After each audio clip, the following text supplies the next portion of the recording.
Point of Focus, and today with me on set are two interesting young ladies, Miss Melissa Bowler and Miss April Bernard. Hi, thanks for coming and thanks for having me. It's just a pleasure to have you on set with me today. So, today, viewers, we are looking at how, young women's perspective on social issues faced in Trinidad and Tobago. And of course, young women who are looking on, I know there are a lot of issues, a lot of challenges that you face on a daily basis. Some of them are not even voiced. So here with me, these two beautiful young ladies are going to voice some of these, challenges that they may have actually experienced. And, I'm really excited to hear what they have to say today. So, firstly, guys, it's Melissa. If you can tell me a bit about yourself and to our viewers as well, Melissa. Hi, Melissa.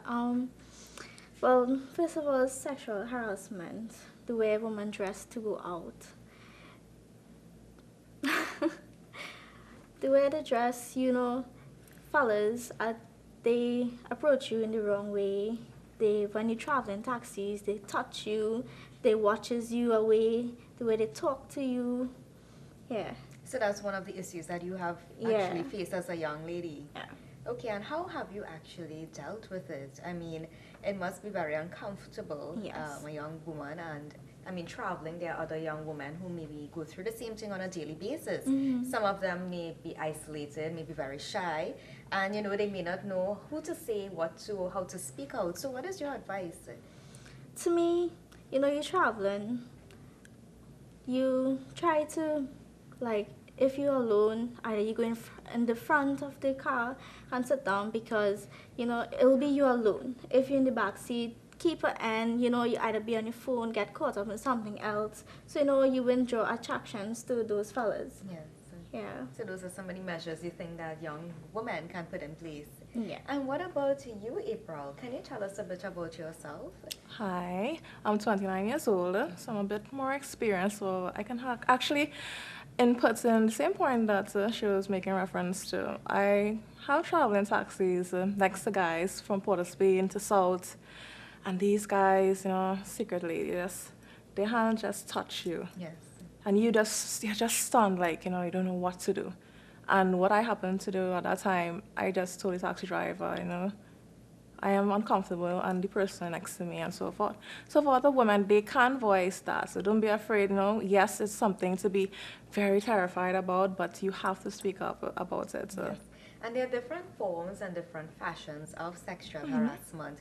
So you find sexual harassment publicly, then it can be something at the workplace, it can be something privately as well, it can be in schools, it can be different forms. It takes on different forms. Oh, yeah. So can you tell me a bit of your experience apart from taxis, or let's discuss a bit of the different ways in which women can be sexually harassed? Sure. Also, like I said, at the workplace, Yes. how women dress, she also mentioned, and older men in authoritative figures, they tend to take advantage of this.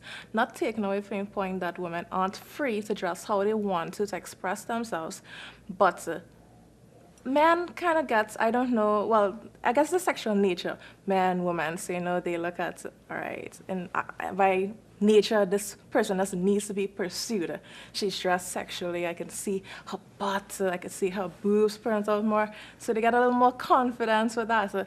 But it doesn't actually mean that these women, they want these advances made upon them.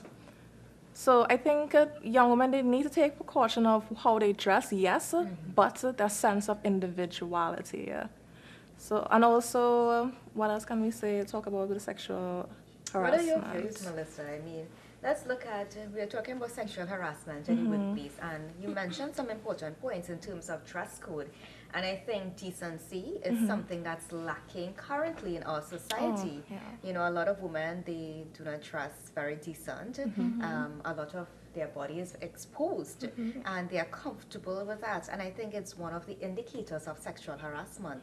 And if you look at the workplace, there's a certain dress code I think that women should stick by. However, sometimes they may not abide by it. And they are accustomed with the miniskirts and the low neck tops and all of that. I'm not against style. it. I think style comes into play. At the same time, there is the rules and regulations to follow by the company.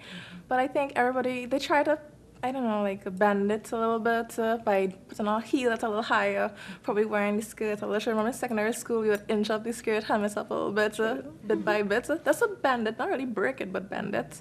So yeah, I believe that does happen as well. Yes, well, it's something that happens, but sometimes it leads Yes. to, things that we do not want to encounter, and sexual harassment being one of them. Yes. But, what advice would you give to our young women who are looking on in terms of sexual harassment or are being sexually harassed currently? First of all, you need to voice your views. Yes. But some of them may not be confident and some of them may be very shy. So sometimes it's very important to have that one person close to you, because sometimes our strengths may be someone else's weakness and vice versa. And we may be weak in one area, but someone else may be strong for us. And I think that's one of the main things that young women who are looking on, have that person in your life who is your strength. I'm not saying, a guy or a woman, but it can be a close friend, a best friend who's a girl, or your sister or your mom or a cousin. It can be anyone. A co-worker as well. But what about like guidance counselors though? Like if we had more guidance counselors within the school who actually cared about the students. Okay, so this is in schools. Well, schools, even in the workplace, we have HR, but I have seen some companies who have HR and you could take an issue to them and they would just brush it over, like, okay, you're just a so-and-so worker, this person have a higher position than you. So they would just let that fly. I think that's where people abuse their authority, and that's where power comes into play. But again, as you said, voicing your opinion and being very vocal about this issue is something that will help you in the long run. Yes. And of course, even for secondary school students, yes, guidance counselors are there, but how often are students, do they confide in guidance counselors? I think they are quicker to confide in their friends. And that's why friends, if you have a friend, a peer, who may be sexually harassed by even a teacher, or it can be a taxi driver, whoever it is. It's very good for you to take that step if you care about your friend a lot, and I would think they will take that step and tell someone about it so that that person can seek help. But let's look at what this leads to now. There may be persons who have been sexually harassed from even a young age, and it may lead to causes of, it can be depression. Yeah, mental trauma. That's one of the things that come on. But what are your thoughts on that, though, in terms of women being depressed? Melissa? It's true that, someone harasses you, you tell someone so they can advise you. If you feel shy to tell an adult, your friend will maybe think, this is adult situation. They should help you in this. Yeah. And depression takes on different forms as well. Yeah. And it leads to a lot of side effects physically, mentally, and it takes a total toll on the individual.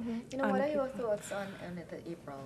My thoughts on that, I can understand it to an extent because I have had my little run-ins with depression, so to speak. Oh, my mom is looking at me. But yeah, as a child, you grow up, you see certain things around you. Like I said, abuse can happen in different forms. It doesn't have to be physical, like somebody actually touching you. Yes. It could be mentally, just be like your parents arguing. You can go with that, and that can cause a mental strain on you as well. True. And for me, I remember growing up with that, and I couldn't even confide in my friends. I had nobody to confide in. So I went through like my preteen years, feeling lonely and so forth. And now as you kind of learn from like experience, so you learn to build a confidence in yourself. That's for people who are strong enough. I'm not saying that everybody has the same mentality, but you have to find some sort of comfort somewhere that you can get back to yourself. And for women who are going through this depression, they need that, because I know girls who have cut themselves, cause like physical harm to themselves and to people around them, even in relationships. There are girls who they date guys and they take all these aggression, this pain on their significant other and themselves. So there's a lot of causes, and of course there are a lot of ripple effects that you're seeing that comes with depression. But Melissa, if you can tell me a bit of your thoughts, a young woman who is going through depression, what advice would you give to her? You pray. Number one, you pray. You have no one to talk to. You could talk to God. God could help you. Yeah. You feel shy to tell someone because that person will think like, I don't need to hear what you're going through. I'm going through my own problems, you know. So you talk to God, and God will, you know, guide you along. Yes. Yeah. Some people don't believe in that, but it's true. Yeah. He will be there to guide you. And what about you, April? Oh yeah, very, very, very. I strongly believe in that. Having a faith, it encourages and it builds on your character as well. But like, so there are some people they lack faith as well. I wouldn't go into detail about that. But some people they don't have that strong connection to God or any deity. Deity is a matter of fact.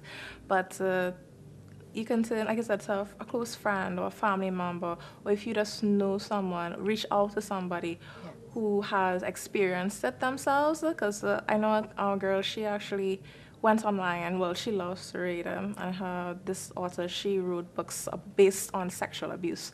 And she couldn't reach out to her parents because they wouldn't have tolerated or believed her. So she went and she sought out these books and these authors, and she's communicate with them.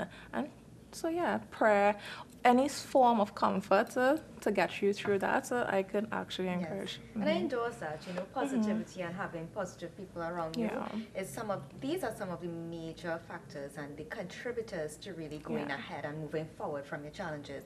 But guys, this conversation is going well, and I know we have some other things we'd like to discuss.